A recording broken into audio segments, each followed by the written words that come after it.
Bien, Jorge. Bueno, si me permites, Jorge, presentarte ahora en vivo. Mm. Bueno, para los estudiantes presentes, ahora sí, bueno, primero, obviamente, disculpa con el problema que tuvimos la semana pasada. Con Jorge jurábamos que iba a funcionar todo. Lo probamos y todo y no funcionó. Pero bueno, cosas de Sí. la tecnología. Los que estaban presentes al principio me dijeron que habían visto el video de Jorge, así que lo cual está bien. Y aprovecho ahora a presentar como corresponde, obviamente, a Jorge Ruiz, ¿no es cierto? Jorge Ruiz, profesor de la Universidad de Oviedo, de la misma especialidad mía, de la química analítica.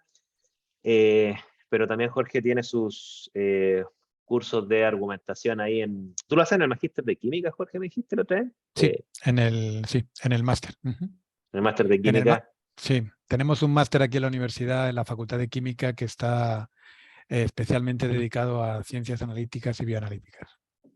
Súper, O sea, súper. Entonces, lo que sería analítica.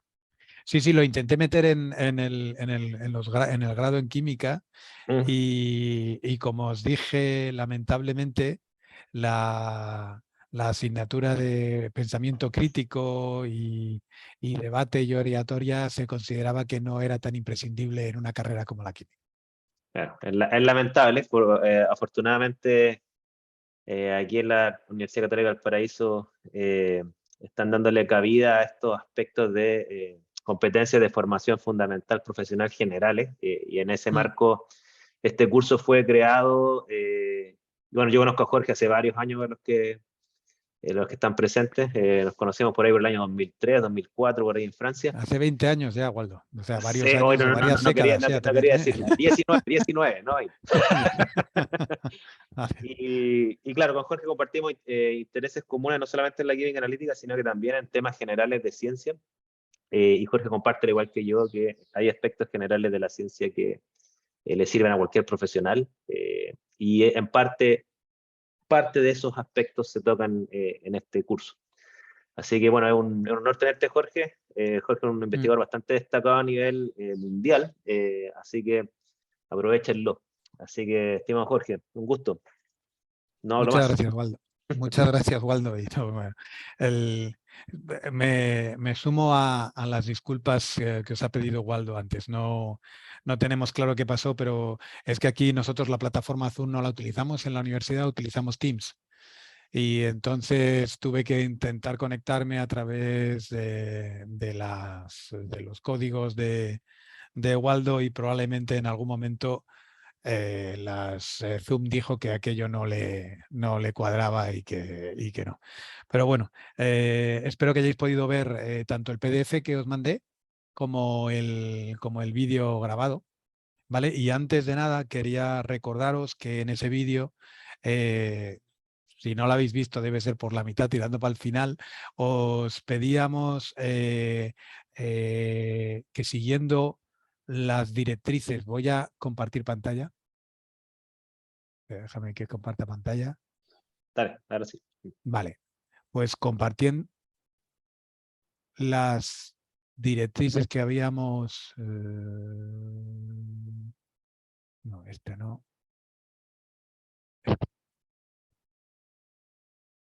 Habíamos comentado aquí y habíamos explicado en esta diapositiva cómo se establecía la controversia, ¿vale?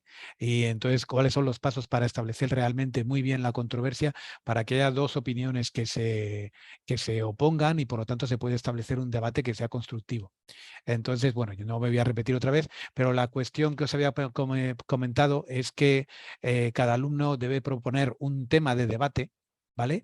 Y debe plantear la controversia, una frase, no más de 20 palabras, ¿vale? Y debe mandársela al profesor Quiroz Agualdo para que nosotros podamos elegir cuanto antes y definir ya los temas de los debates que vamos a llevar a cabo en las dos últimas clases, ¿vale? Para que tengáis tiempo para empezar a prepararlos cuanto antes. Pero por favor, preparar esa controversia siguiendo las indicaciones que habíamos establecido en esta diapositiva, ¿no? Luego ya nos habíamos quedado en los tipos de razonamiento. Hoy vamos a ver los tipos de razonamiento y los test de razonamiento de una forma relativamente rápida, porque yo sé que parte de esto lo habéis trabajado con Waldo, ¿vale? Y nos vamos a centrar en la oratoria y discursos. Voy a dar unas indicaciones sobre cómo plantear un discurso y cómo llevar a cabo la defensa pública de ese discurso mediante oratoria, ¿no?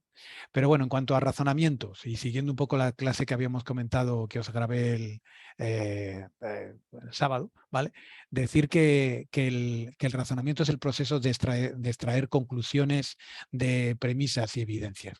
Entonces, esto es muy importante, evidentemente, desde un punto de vista de debate, porque cuanto más sólido sea nuestro razonamiento, más convincentes serán nuestra capacidad en el debate. Existen dos tipos de razonamiento, esto ya lo sabéis, el deductivo, pero bueno, simplemente como un recuerdo, es el que va de lo general a lo particular y aunque siempre hablamos de que existen dos tipos de razonamiento, el deductivo y el inductivo, realmente no se parecen en nada, en el sentido de que el deductivo es un razonamiento absoluto, es un razonamiento que si está bien construido es inapelable, ¿vale? Y por lo tanto demuestra.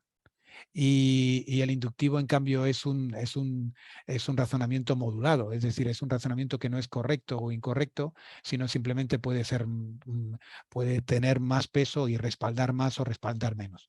Pero digamos, no tiene un sí, no, como es el caso del deductivo. El deductivo, si está bien planteado, bueno, el típico ejemplo de los planetas giran alrededor del Sol, la Tierra es un planeta y por lo tanto la Tierra gira alrededor del Sol. Si las premisas están bien establecidas, entonces pasamos de lo general a lo particular sin ningún tipo de problema y es completamente inapelable. Lo que pasa es que los razonamientos deductivos pueden ser también incorrectos, y ahí no es que sean mejores o peores, es que es simplemente incorrecto, simplemente porque las premisas no están bien establecidas, ¿no? Yo puedo decir que el flamenco le gusta a todos los españoles, Jorge es español y por lo tanto a Jorge le gusta el flamenco. Entonces, evidentemente, si las dos premisas, que el flamenco le gusta a todos los españoles y Jorge es español, son correctos, entonces la conclusión sería correcta. Lo que pasa es que en este caso concreto, por ejemplo, a mí sí me gusta el flamenco, pero podría no gustarme, ¿no? Y ahí sería una cuestión donde fallaría el argumento, ¿vale? Y es directamente incorrecto. No es que sea mejor o peor. En cambio, el razonamiento inductivo es un razonamiento, como os había dicho, y es el que más vamos a utilizar en el debate, porque es muy difícil encontrar razonamientos deductivos en tu argumentación. El inductivo es aquel que es modulable y que va a tener más o menos fuerza en función de lo bien vinculado que esté a tu caso, si utilizas ejemplos o analogías, o también la cantidad de ejemplos y analogías que refuercen lo que tú quieres demostrar, ¿vale? Por ejemplo, bueno, ya sabéis, bueno, no sé si lo sabéis, pero la localización de Madrid en España es realmente muy céntrica, estás casi en el centro geométrico de la península ibérica y bueno, pues Madrid está conectado a través de todas las regiones importantes de España a través de radiales, ¿no? Son como radios de una rueda, considerando España como algo redondo, que no lo es, pero bueno, suponiendo que fuera algo redondo, pues tienes la 1, que es la que va al País Vasco, tienes la 2, que es la que va a Cataluña, la 3, la que va a Valencia, la 4, la que va a Andalucía, la 5, la que va a Extremadura y la 6, la que va a Galicia, ¿vale? Entonces, bueno, teniendo esto en contexto, puede decir un amigo, oye, si vas a ir a tu casa en Galicia el viernes a las 7 de la tarde, ten cuidado a qué hora sales, porque a las 7 de la tarde siempre hay tráfico en la autopista que va a Extremadura. Bueno, podemos concluir que hay 6 radiales en Madrid y si hay tráfico en una de las radiales, a una hora puede que la haya en la otra. Pero realmente es un argumento que, como veis, tiene poco peso. Pero ¿Perdón? pasa que si tan tercero. ¿Perdona? ¿Hay alguna consulta? ¿Sí? ¿Ignacia? No, yo creo Aquí que hay era una pregunta simplemente en el chat, dice, la fuerza del inductivo depende de qué tan probable sea Jorge, respecto a esa pregunta de Alessandro que pone en el chat, claro, yo te voy a dar mi punto de vista, obviamente tú puedes tener otro, Sí, pero sí, sí, claro. claro, dependiendo de la teoría de la verdad que uno que uno utilice en ciencia. Claro, el argumento inductivo es el que está basado en evidencia, ¿cierto? Está basado en datos a favor o en contra de una proposición. Y claro, hay visiones que dicen que mientras más evidencia tiene una proposición, es más probable que sea verdadera. A pesar que esa visión igual hay personas que la refutan, porque hay personas que dicen que la evidencia contraria, la falsa, Sí. es, digamos, 100% concluyente. En cambio la evidencia a favor verdadera nunca es 100% concluyente. Es como decirme, mi pareja me ama, ¿no es cierto? Y tengo 100 evidencias que me ama porque se acuerda de mi cumpleaños, me quiere mucho, ¿no es cierto? No sé, me cuida, y Sí. después la pillo un día con otro y se acabó. Ahí está la inducción es completa. Entonces, la respuesta desde mi punto de vista, Alessandro, es que la relación entre número de datos y probabilidad de verdad, yo no la comparto, pero sí es respetable a quienes lo ven así. Mientras más evidencia, más probable que sea ese estudio. Sí, es simplemente no hace que sea más probable, o sea, pero sí que le da más fuerza a tu argumentación, ¿no? Siguiendo el ejemplo que os había comentado antes, si tú me puedes comparar con el atasco que yo puedo esperar en una de las 6 radiales, porque a esa misma hora hay atasco en una de ellas, que me dice una persona, pues evidentemente pues ese argumento yo lo puedo tener en cuenta porque hay una determinada probabilidad. Si de repente digo que en 3 de las radiales yo sé seguro que siempre hay atasco a esa hora, los viernes a las 7 de la tarde, pues la probabilidad de que yo la tenga en la radial que queda, pues es mucho mayor. Si es en las 5 y me llegas y me dices, es que a las 7 de la tarde hay atasco en todas las radiales, probablemente lo va a haber en la tuya también. Entonces, claro, es lo que os estaba hablando aquí. Yo puedo dar 27.000 ejemplos y en ninguno de ellos va a ser concluyente del todo. No es como el razonamiento deductivo. Lo que pasa es que sí que es verdad que aunque solo sea por aplastamiento, aunque no hay, como dice Waldo, nada se ha demostrado completamente, simplemente por dar más probabilidad, lo que sí estás haciendo es darle más fuerza a tu argumento, porque es verdad que tu argumento a la hora de convencer, desde un punto de vista sí es más convincente, ¿no? Es simplemente es ese. No es mejor el argumento por tener más ejemplos a su favor, pero sí que es verdad que puede ser más convincente desde un punto de vista de convencer a la audiencia, ¿no? Porque al final mucho de esto se reduce a esto, a convencer a la audiencia. Entonces, en ese sentido sí que puede funcionar eso que estamos comentando. Sí, Vale, alguien pero levantó la mano. No sé si había sido tú también, Benjamín, porque alguien levantó la mano y después sí, la bajó. Benjamín, Sí, y si hay soy otra yo. persona que levantó la mano, por favor, la vuelva adelante. Benjamín. sí, Había sido yo antes, pues, así que no. Mi pregunta viene igual un poco quizás fuera de contexto, pero respecto al video anterior, el que se he grabado, y es sí. cuáles son los criterios que uno aplica éticamente, por así decirlo, para ver cuál es lo que hay que hacer en el debate, porque, por ejemplo, se ha hablado harto de el hecho de que el objetivo es convencer a la audiencia, El objetivo es convencer. No. A ver, ¿no? hay dos cosas en un debate. Un debate, el origen del debate, y tú, por ejemplo, cuando por ejemplo, la Cámara del Senado en vuestro país o en el nuestro establece un debate, en teoría el objetivo del debate es que se enfrenten dos posturas. Y después del enfrentamiento de esas dos posturas, la audiencia que está viendo cómo esas dos ideas se enfrentan va a tener una idea mejor y va a poder tomar una decisión. Entonces, no es que yo quiera tener razón en el debate.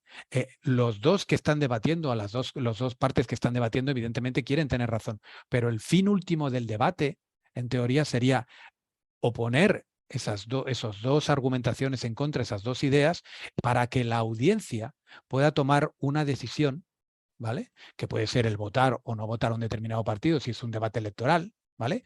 O aprobar o no aprobar una ley.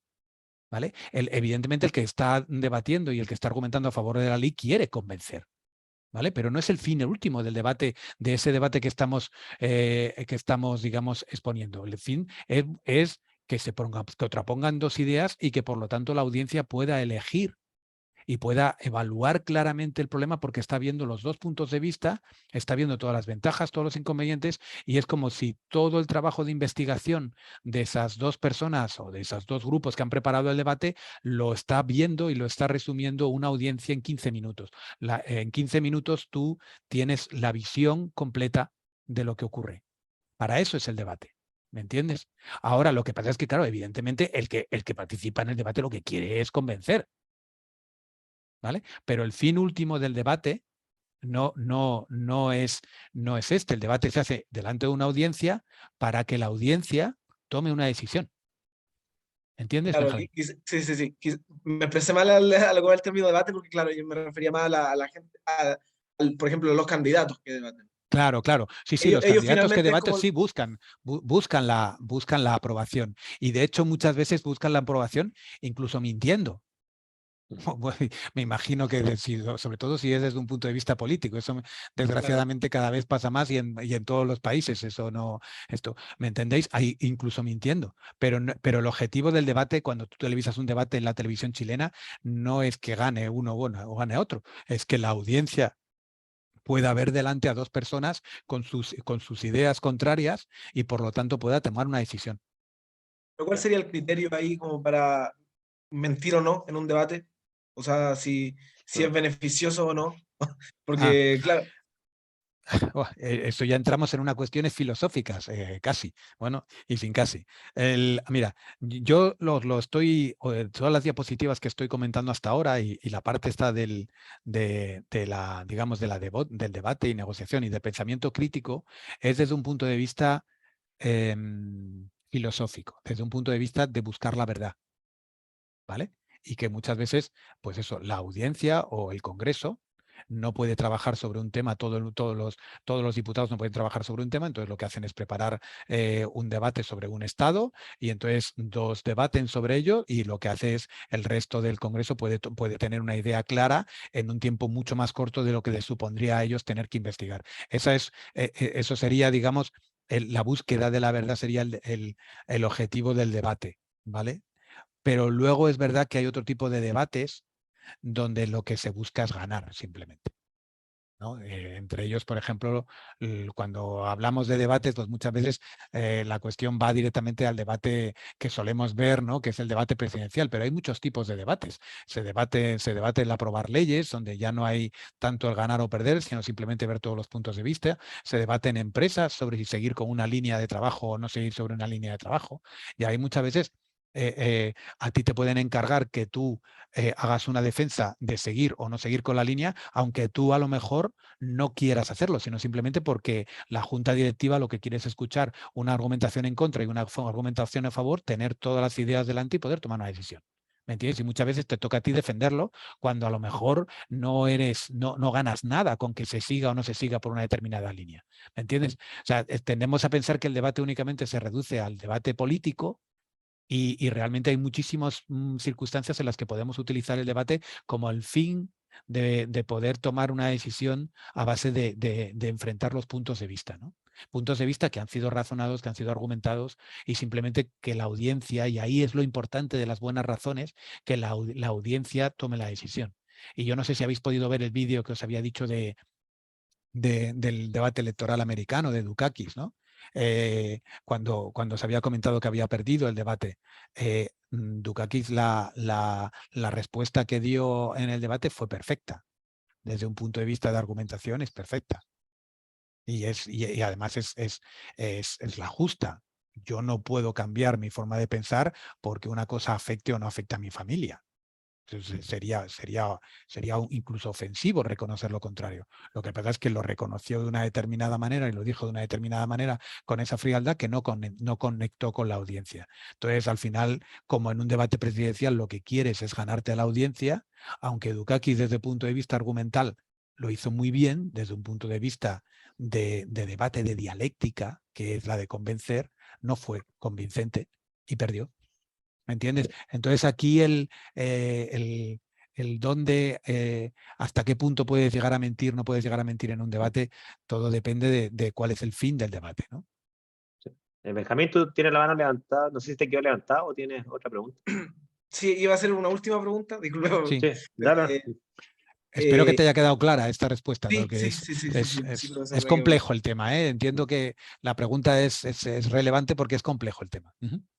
Mi otra pregunta es respecto a la verdad, porque cómo se entiende la verdad en un debate político?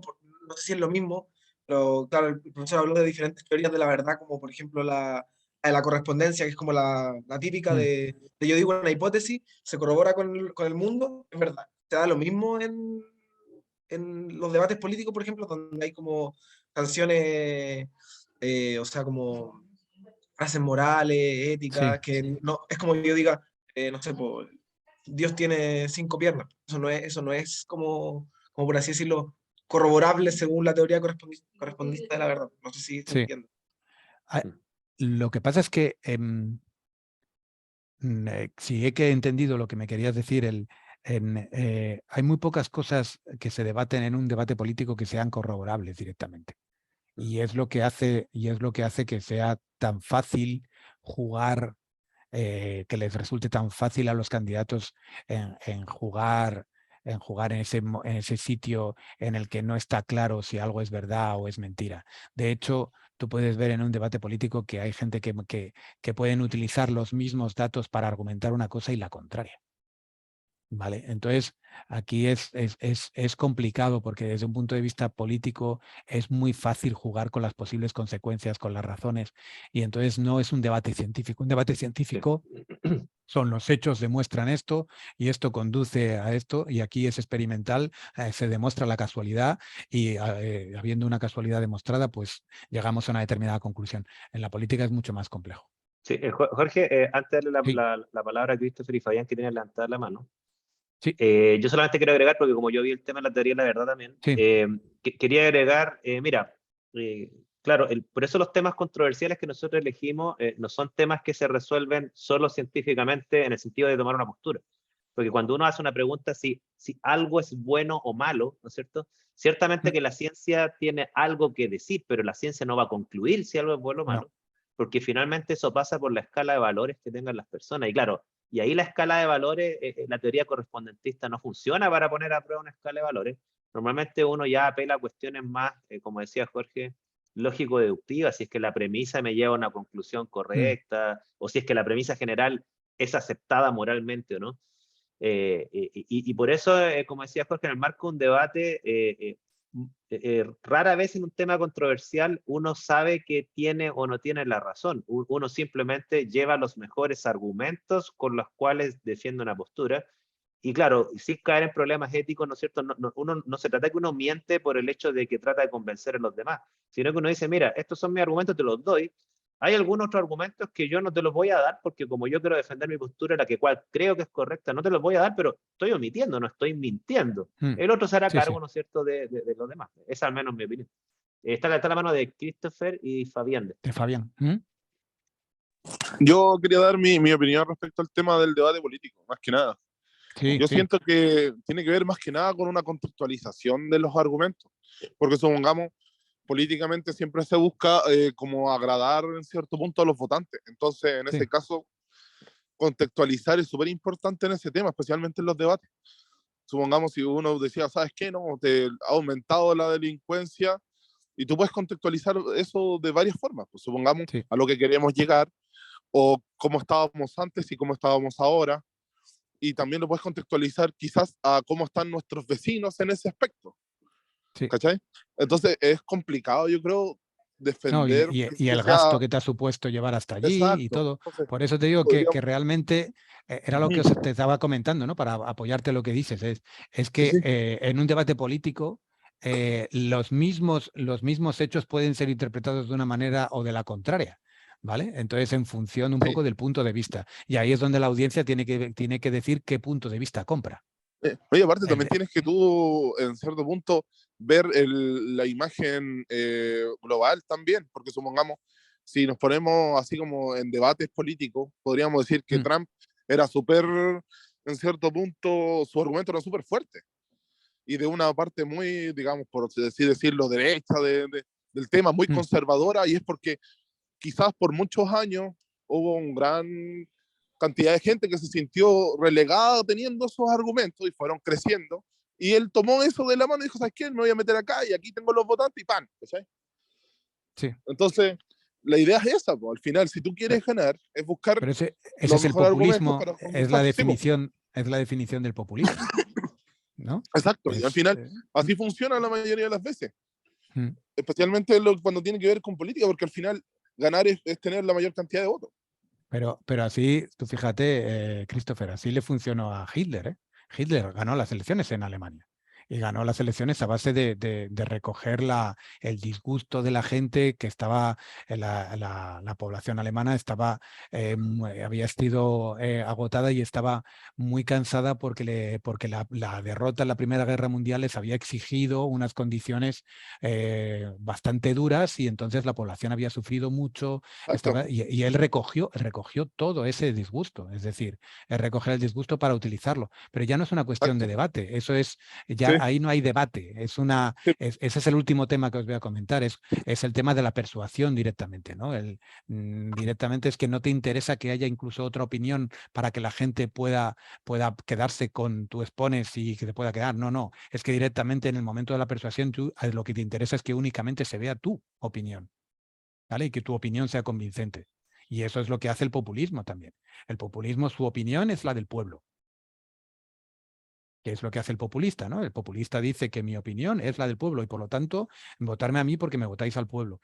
Cuando realmente es mentira, porque él tiene sus ideas que algunas pueden ser arrastradas por el pueblo, pero otras 25 no. Entonces él se identifica con el pueblo, que es digamos la característica del populismo, ¿no? Tú te identificas con el pueblo y a partir de ahí cualquier cosa que haces es lo que quiere el pueblo.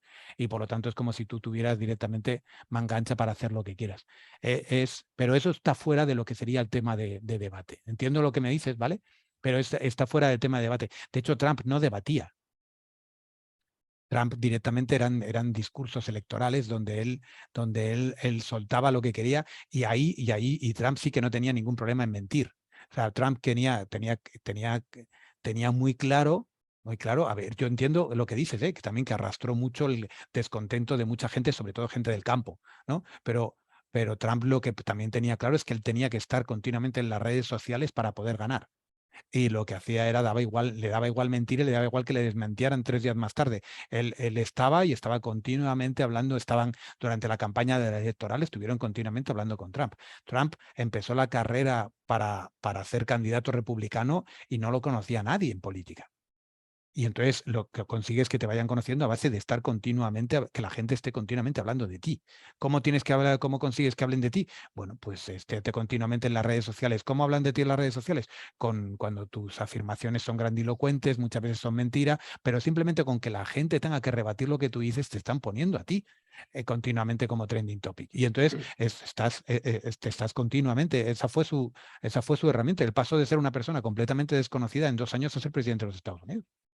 Él no era nadie dentro del Partido Republicano.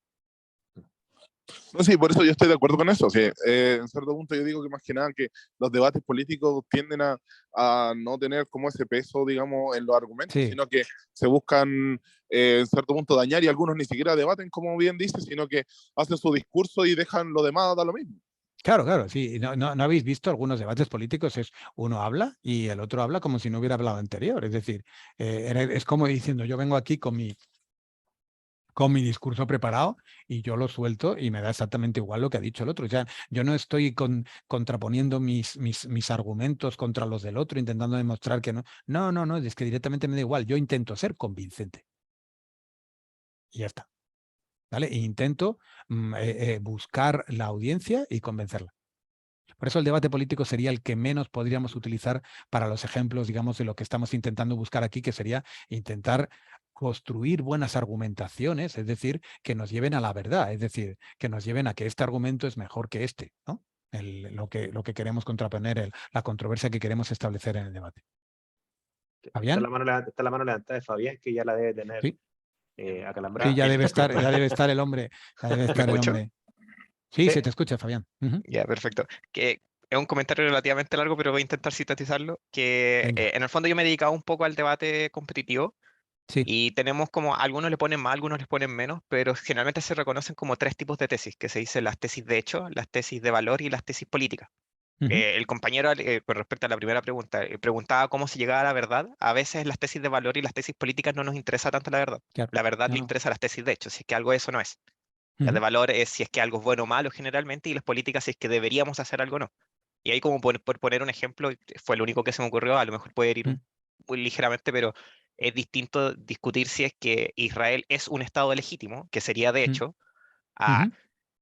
me arrepiento de la creación del Estado de Israel, que sería valórico, y X país debería intervenir en Israel, que sería político. Ambas tres se argumentan de distintas maneras a pesar de que es el mismo tema de fondo.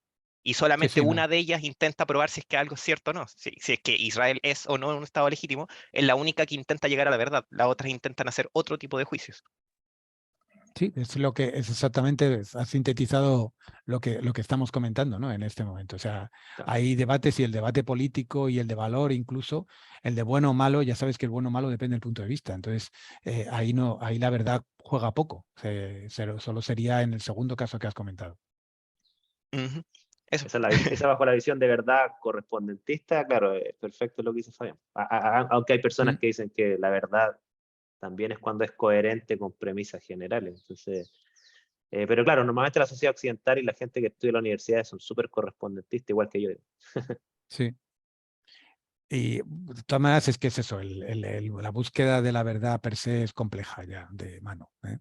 Entonces, pero sí que es verdad que un debate, que lo que estábamos comentando, que al final yo creo que llegamos todos a la misma conclusión, ¿no? El debate político es el que menos se ajusta a un debate donde lo que se busca, al menos ya no digo la verdad, porque vamos a decir la mejor solución a un problema. ¿Vale? Tu debate sobre un problema, hay dos opciones, por ejemplo, en una empresa, seguir o no seguir con una línea de producción. Entonces, aquí no hay verdad ni nada, solo es una cuestión de merece la pena o no merece la pena.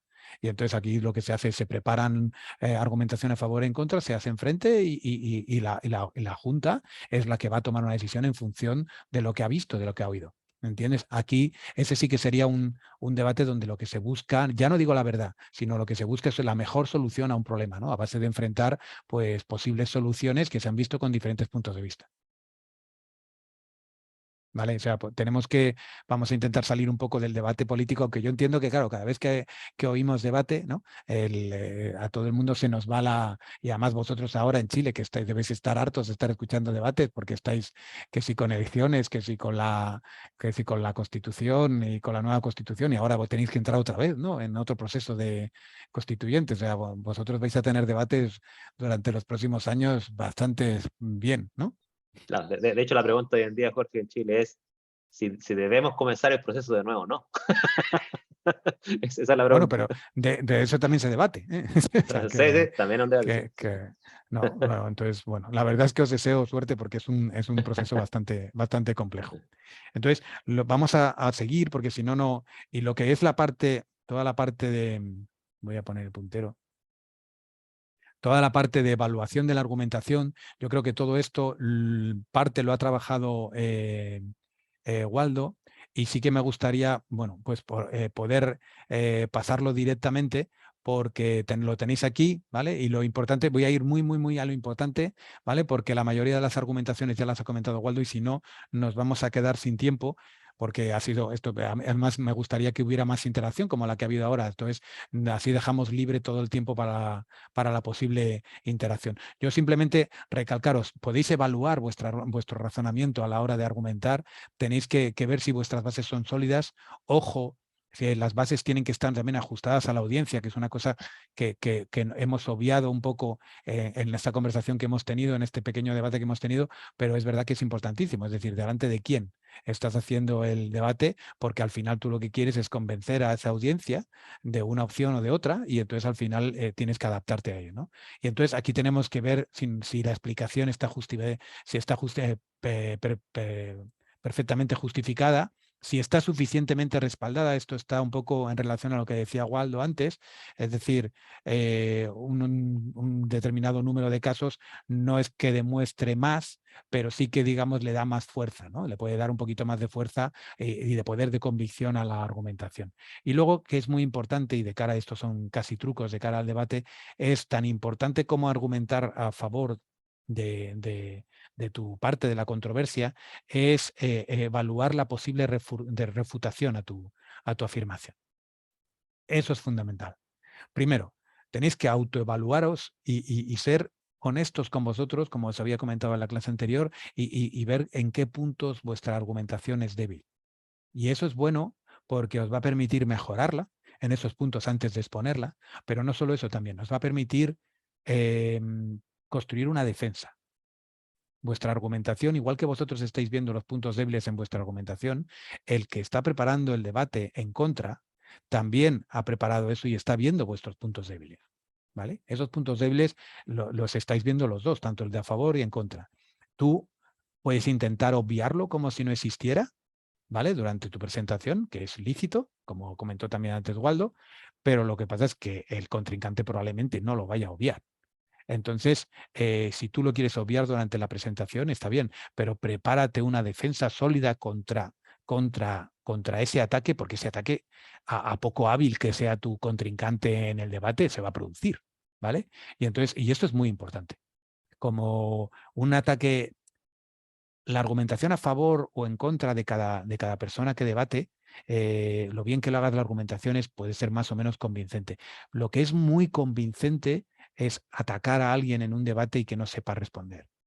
O responder muy bien a un ataque en el debate.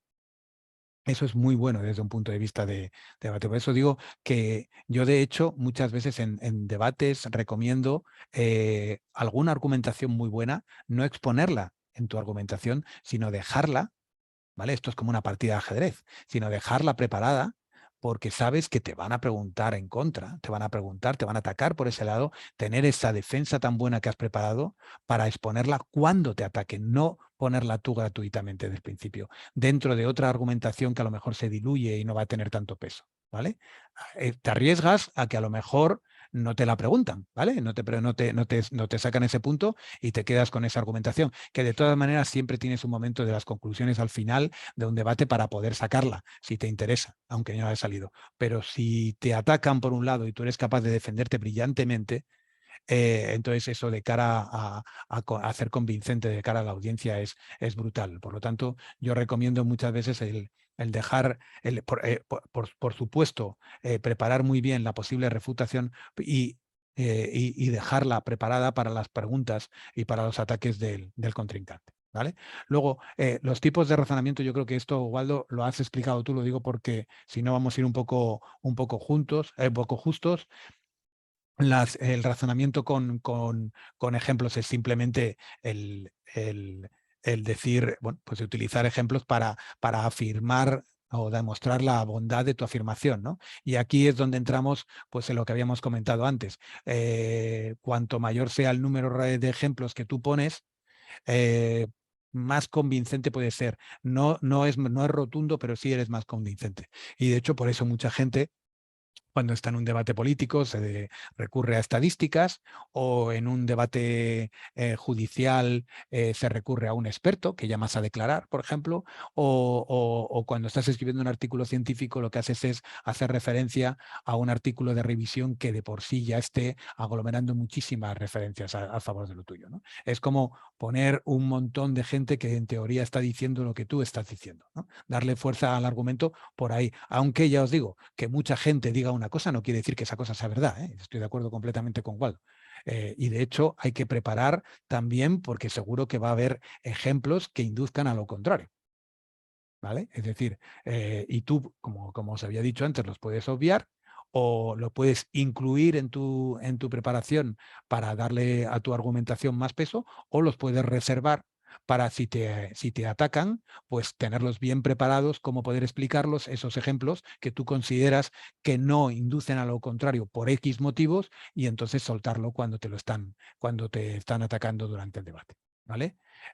Luego los razonamientos con por analogía, pues es algo parecido, es decir, establecer la similitud entre dos hechos similares y lo que es, bueno, pues válido para un sitio puede ser válido para el otro, ¿no? Y aquí, pues, evidentemente, tienen que existir puntos con suficiente similaridad, ¿no? O sea, un corazón y una bomba de agua realmente son muy similares, pero yo no dejaría a un fontanero que me operara el corazón, ¿vale? Entonces, aquí tenemos que ver hasta qué punto las cosas son similares o no son similares. Por ejemplo, puede ocurrir en un debate de un ayuntamiento, de vuestro ayuntamiento, ¿no?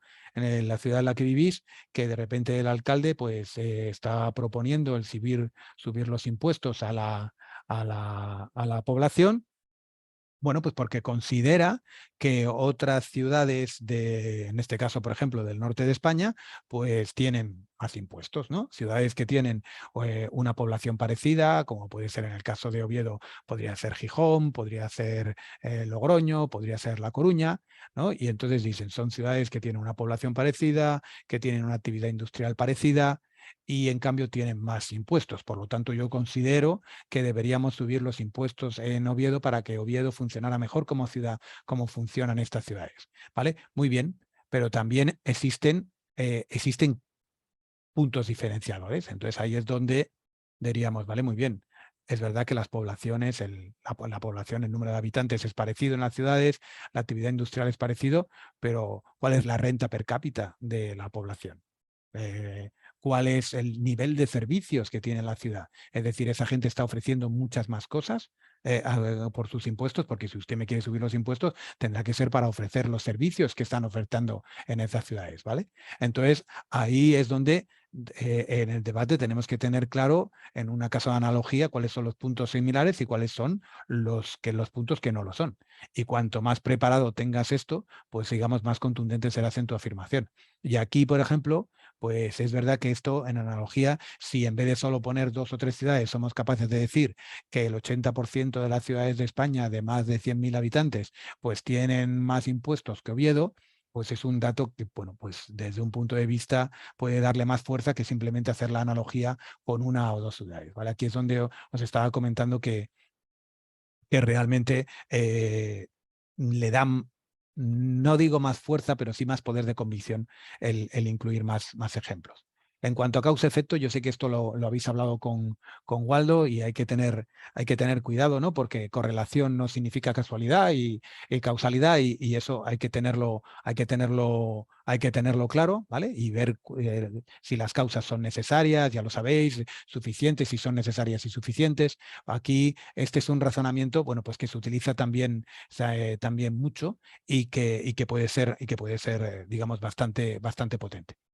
Pero lo que sí que me gustaría es entrar a cómo exponer un razonamiento. Una vez que lo habéis preparado, una vez que habéis preparado los tipos de razonamiento y la argumentación, si toda la información y hemos elegido qué argumentos vamos a utilizar, tanto los directos, ¿no? Los que directamente respaldan, como los secundarios, aquellos que son muy inductivos y que se basan de ejemplos, y si esos respaldan las conclusiones y otros que la cuestionarán, ¿vale? Que es lo que estamos hablando antes. Tan importante cuando preparas un debate es preparar las cosas que tiene que defender, como que tú tienes que defender, ¿vale? Como preparar un ataque a lo que va a preparar el contrario, ¿vale? Contra la argumentación del contrario, y una defensa contra los ataques que va a hacer el contrario a tu argumentación. Es decir, hay 3 cosas que tienes que hacer. Preparar tu discurso, tu argumentación de una forma fluida, coherente, bien basada, ¿vale? Preparar con los puntos débiles de tu discurso la posible refutación, ¿vale? Y luego preparar, evidentemente, la refutación a los argumentos del contrario, ¿vale? En cuanto a un orden de exposición, cuando te toca hablar, que vosotros vais a tener unos minutos para hablar en cada debate, pues aquí en función del tema, pues puede ser cronológico, puede ser espacial, puede ser un problema o solución, el causa-efecto. Lo que se utiliza muchísimo, por ejemplo, en los debates políticos es la secuencia motivada, ¿no? Una secuencia motivada que suele ser, y esto lo vais a ver mucho, si os fijáis, lo vais a ver en muchas exposiciones de políticos, que son 5 pasos. Tienes que llamar primero la atención sobre un problema, tienes que plantear una necesidad, luego la posibilidad de resolverla satisfactoriamente, evidenciar las consecuencias de resolverlo o no resolverlo y, por último, llamar a la acción, es decir, ser persuasivo, ¿vale? Entonces, pues, por ejemplo, aquí en España tenemos dos tendencias hoy en día, digamos, sería un poco bueno, como todos los países, una izquierda y una derecha, ¿no? Asumiendo la izquierda que sería una parte socialista, progresista, y luego tenemos una parte más conservadora, ¿no? Entonces, hace pues ya 10 años yo creo que salió en España un partido nuevo político, que es el Partido de Podemos, que está más asociada como a un partido con raíces de izquierdas, ¿no? Evidentemente, pero que surgió un poco con lo que habíamos dicho antes, ¿no? A base del descontento de la población, ¿no? De mucha gente que llevaba mucho tiempo sin sentirse representada por los partidos políticos, ¿no? Y que cogió ese descontento y lo llevó a cabo. Sí que es verdad que, como podríamos decirlo, aquí le llaman la extrema izquierda. Yo no creo que sea tampoco extrema izquierda, pero sí que es verdad que es como una izquierda un poco más radical. De hecho, yo creo que vuestro presidente ahora tiene bastante relación, ¿no? con Son el amigos, de partido hecho. de Podemos en No, España, no, ¿no? de hecho, él es amigo de Pablo Iglesias, ha invitado a Ñigo Rejón, a Juan Carlos Monedero, a Chile. Y de hecho el Frente Sí, Amplio, ellos declararon que el Frente Amplio chileno surgieron un poco a imitación de ese partido, sí, de Podemos de España. sí, sí, que es un Podemos, que es gracias, Waldo, que es un partido, como se había dicho, que surgió del descontento, ¿eh? Eso surgió del descontento de la población, que además viene muy bien que de vez en cuando haya algún tipo de revolución generada sobre todo por la gente joven, ¿no? Que dice que no tiene por qué, porque tenemos que estar siempre con lo mismo, ¿no? Y siempre igual. Entonces, eso es bueno, que de vez en cuando cada unos cuantos años hay algún tipo de movimiento político que revolucione un poco el status quo, ¿no? Y que permita y que nos recuerde que los partidos políticos están ahí para representar a la población. A mí me parece que está bien. Lo que pasa es que, bueno, es un partido que aquí, por ejemplo, pues se identifica mucho con el populismo de izquierdas, ¿vale?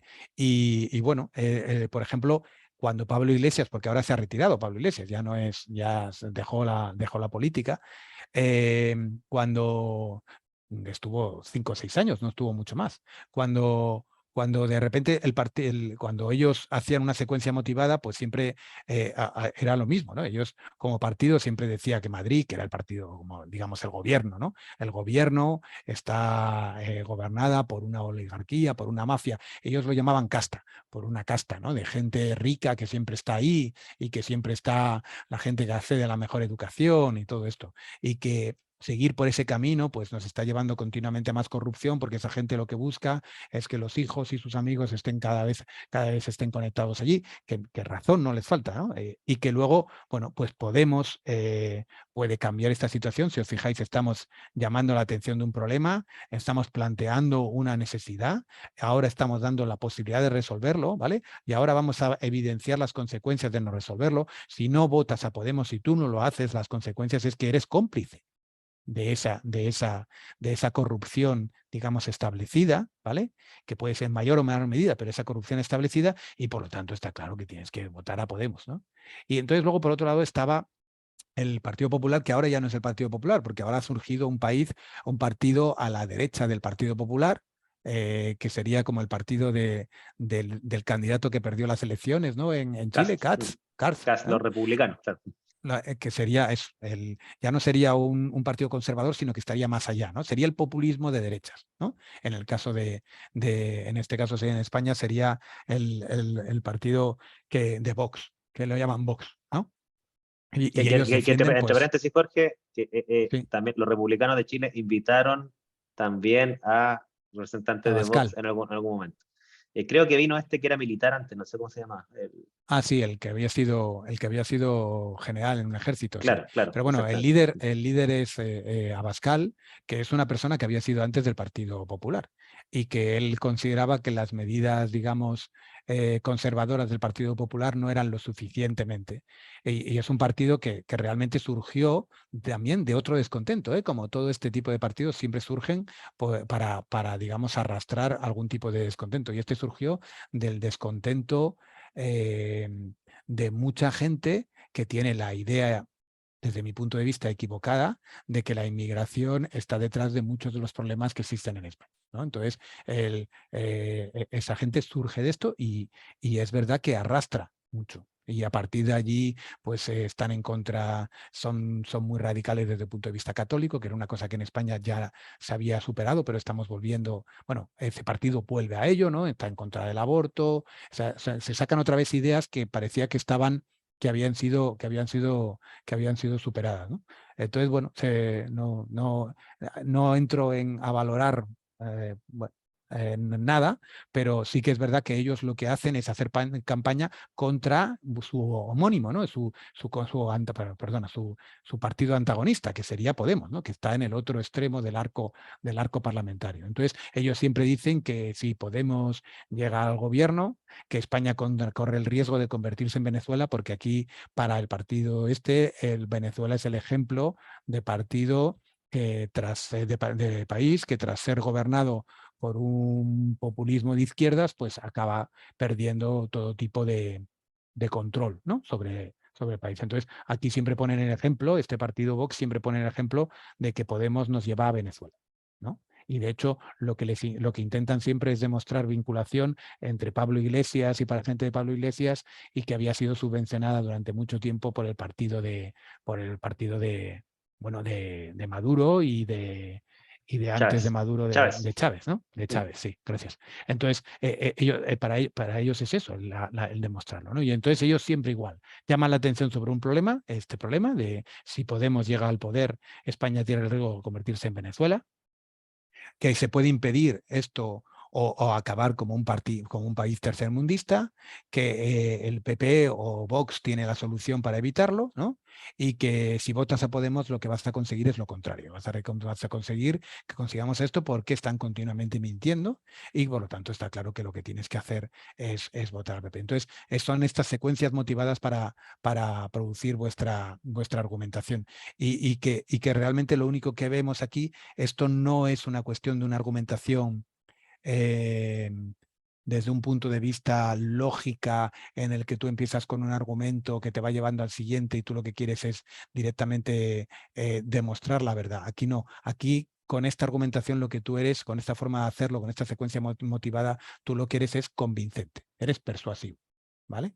Que ese es otro punto, es intentar convencer sin que te importe la verdad. Realmente lo único que te importa es tener razón. Eso es la dialéctica, ¿vale?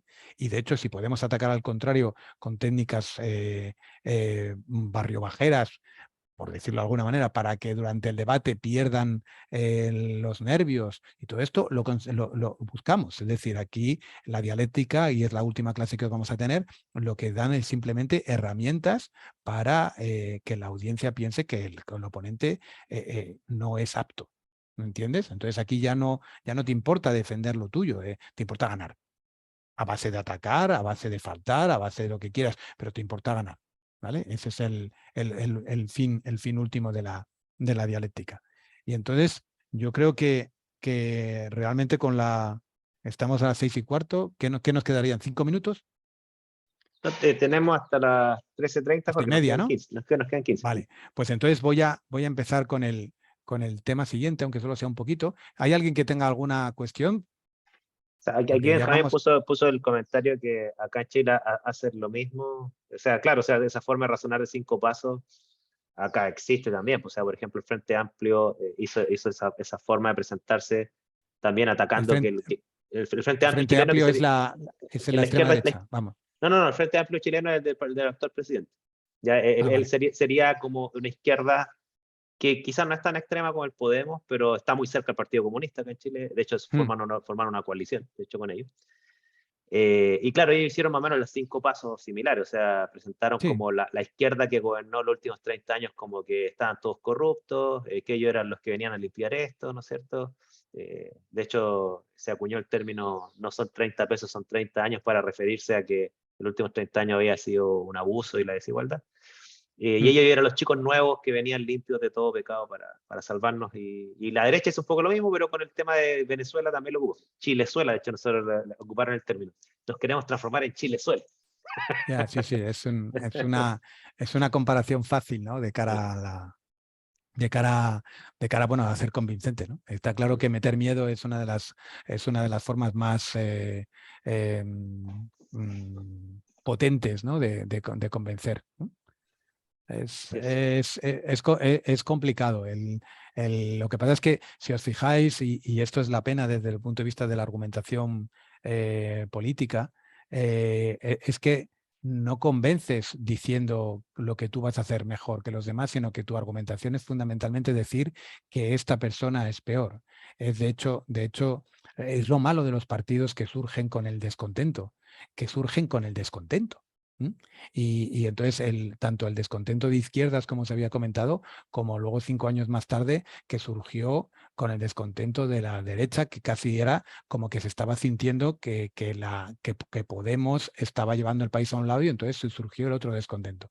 Entonces son partidos políticos que al final tienen el problema de convertirse en némesis de otros, y que cuando no existe el otro partido, o cuando estás en el poder y ya no tienes a nadie con quien enfrentarte, entonces al final pierdes tu identidad, ¿no? Porque tu Son identidad es, reaccionarios, claro, son claro, reaccionarios, son no son reaccionarios. propositivos, no son propositivos. Claro, ahí estamos.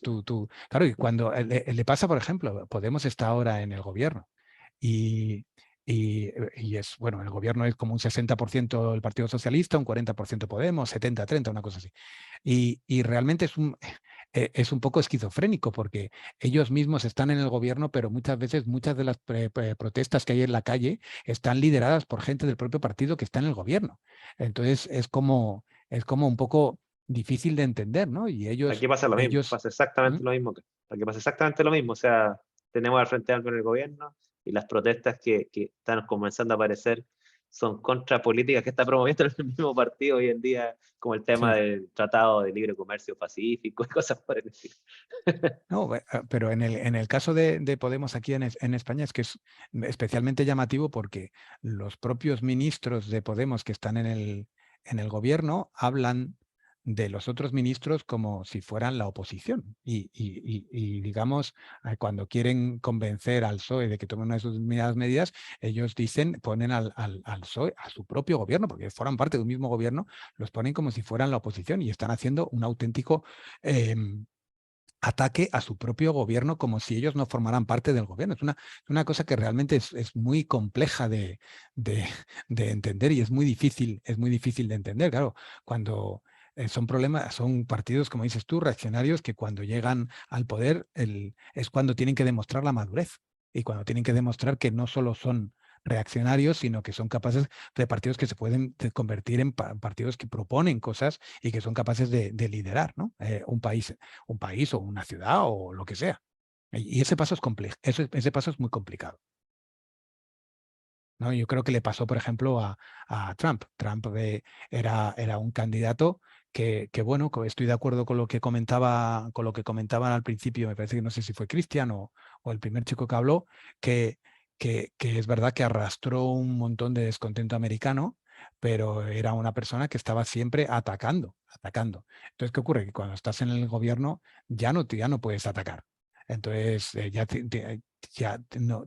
puedes buscarte un rival fuera, un enemigo, que eso siempre es muy recurrido, pero lo que tú tienes que hacer es empezar a proponer y empezar a gobernar. Y eso es complicado. Y es verdad que hay muchos partidos que no son capaces de dar el salto de una forma coherente. A ver, esperemos que el partido con el que estáis ahora sí, también pasó con Evo Morales en Bolivia. Sí, sí, sí. No, sí es. No, pero Evo Morales estuvo muchos años en el poder. Y de hecho, Evo Morales volvió a ganar las elecciones, ¿no? Desde mi punto de vista, Evo Morales lo hizo, independiente de su política, de la opinión que uno pueda Mm. tener, lo hizo bien desde el punto de vista de que él tenía así una propuesta indigenista, Sí, pro en favor de los cultivadores de coca, etc. Sí, lo que pasa claro, el tema del mar sí comparto con Christopher, de que él siempre ha utilizado el tema del mar populistamente, quiere una salida al mar y le echa la culpa que no tiene salida al mar porque Bolivia está subdesarrollado, cuando sabemos que no es esa la razón.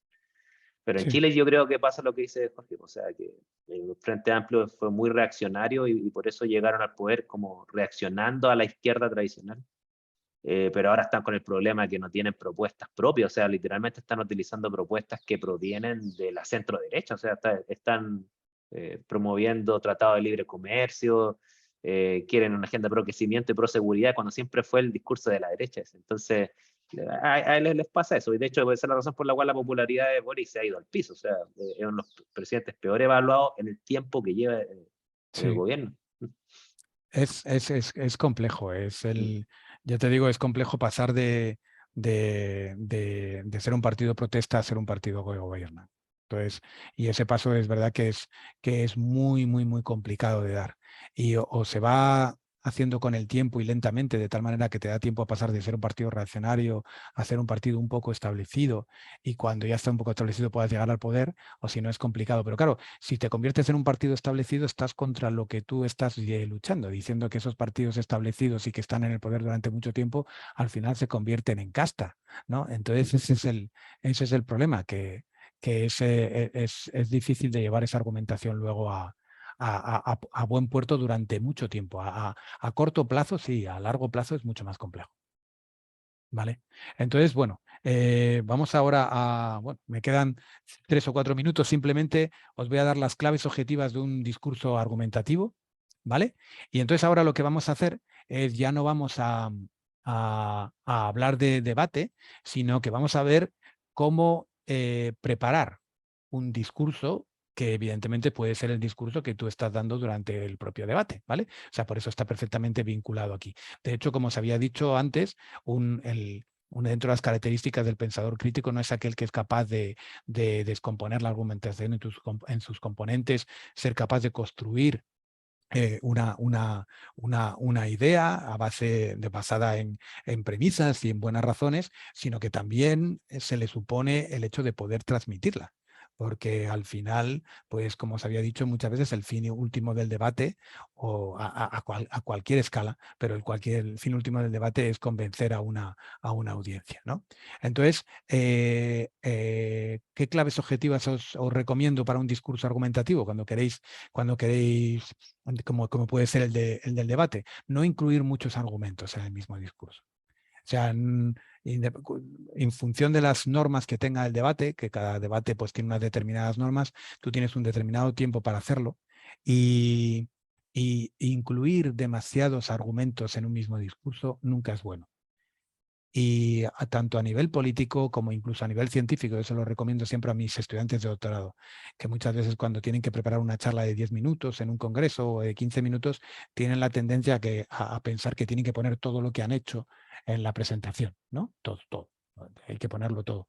Pues no vaya a ser que haya hecho algo y no lo estoy poniendo en la presentación. Yo tengo que demostrar todo lo que he hecho. Y no es eso. El fin último de una presentación en un congreso es, pues tú estás demostrando que una metodología, en nuestro caso, por ejemplo, de química analítica, que es mejor que otras metodologías establecidas, o que las mejoran en un punto o lo que sea. Y solo tienes que demostrar esa idea, ¿vale? Y por lo tanto tienes que dedicarte a los 4 o 5 puntos que van a permitir demostrar esa idea. Si dedicas a dar 10, 12 puntos, al final lo que ocurrirá es que será todo tan poco concreto que la audiencia no se va a quedar con nada. Y además hay una cosa que está aquí marcada en el punto 9, y es que la fuerza de tu discurso está marcada por tu argumento más débil, ¿vale? Entonces, ¿qué ocurre? Que muchas veces lo que queremos hacer es meter mucha argumentación, muchos resultados en nuestro discurso, y la audiencia normalmente se va a quedar con el más débil. O no es que se vaya a quedar, pero va a evaluarte en función del más débil. Va a decir, sí, lo que dijo está claro, pero ¿visteis eso que dijo de que...? Y se van a quedar con ese momento en el que tú fuiste débil en tu argumentación. Porque somos así todos, ¿eh? Somos así. Nos quedamos con digamos, las debilidades o con los errores del contrario, ¿no? Y entonces aquí esto tenemos que tenerlo claro. Al final la fuerza de tu discurso, esto es como un equipo ciclista que tiene 10 candidatos, el tiempo es el del último que entra, ¿no? No el del primero, sino el del último, ¿no? Y aquí es lo mismo. Es decir, si vamos a meter 4 o 5 argumentaciones en el saco, y por meter 2 o 3 más que simplemente son mucho más débiles, pero es para decir que tenemos 8 argumentos en vez de 5, ahí probablemente estemos restando más que aportando nada. ¿vale? Por lo tanto, no incluir argumentos en los que no estéis seguros y aún así, si estáis seguros de ellos, no incluir más de 6. Yo no recomiendo más de 6 como mucho, ¿vale? Empezar con un argumento fuerte es muy importante. El empezar con un argumento fuerte y crear ese buen sabor de boca inicial es muy importante, dar una buena primera impresión, ¿vale? Y el argumento más poderoso tiene que ser el último. La gente se va a quedar, el 80% de la audiencia se va a quedar con el último argumento que tú le das. De hecho, tu charla, tu argumentación, también en el propio debate, tiene que ser como una especie de hilo conductor que nos lleve a unas conclusiones finales. Lo que está antes de las conclusiones finales tiene que ser el argumento que da más fuerza a esas conclusiones y por lo tanto es el que vas a poder vincular más fácil con las conclusiones que vas a decir a continuación, ¿vale? Y eso es con lo que se queda la audiencia. Entonces eso tiene que ser importante. A ver, eso del argumento fuerte y el argumento más poderoso. ¿A qué te refieres, Francisco? A Francisca. Uno al principio y otro al final. Ah, no, yo digo que empecemos con un argumento fuerte, no con el más fuerte. ¿Vale? Es fuerte y poderoso es por no poner el mismo, es no por no poner el mismo adjetivo. Es decir, si somos capaces de graduar la argumentación entre fuertes y débiles, ¿no? Entonces yo empezaría con uno de mis mejores argumentos al principio, pero no con el mejor. El mejor lo dejo al final, pero sí que pongo uno bueno al principio. No empezar con argumentos débiles para ir yendo increciendo, porque lo que puede ocurrir es que a lo mejor la audiencia la pierdes y pierde tu interés en ti si no estás dando ya información buena desde el principio. Atrae la atención de la audiencia al principio con un argumento fuerte, ¿vale? Manténla durante el resto del discurso y luego acaba con el argumento más fuerte, ¿vale? Y luego cada argumento tiene que exponerse de forma cerrada independientemente. Yo creo que lo dejamos aquí porque no me va a dar tiempo a todo esto y tampoco quiero extenderme más allá de... No sé si la gente tiene clase. O sea, esta es la hora de almuerzo, pero claro, dura hasta las 13:30, así que estamos justo en el punto final. Sí, yo creo que aquí podemos empezar justo la clase siguiente y centrarnos la clase siguiente completamente en oratoria y así poner la última clase en dialéctica y persuasión, ¿vale? Super.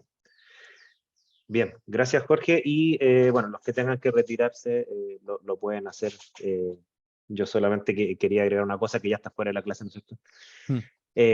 Recuerda el mensaje de Jorge de que vayan pensando en un tema. ¿ya? Vayan Sí, por pensando en favor. un tema. Antes del 27. Claro, claro. Lo va mandando. Quizás les voy a mandar un correo para recordarles a todos. Sí. El tema de que vayan proponiendo un tema y los temas más votados vamos a marcarlo. Benjamín, ¿todavía levantado la mano? Estoy afuera de la clase, los que tengan que retirarse se pueden.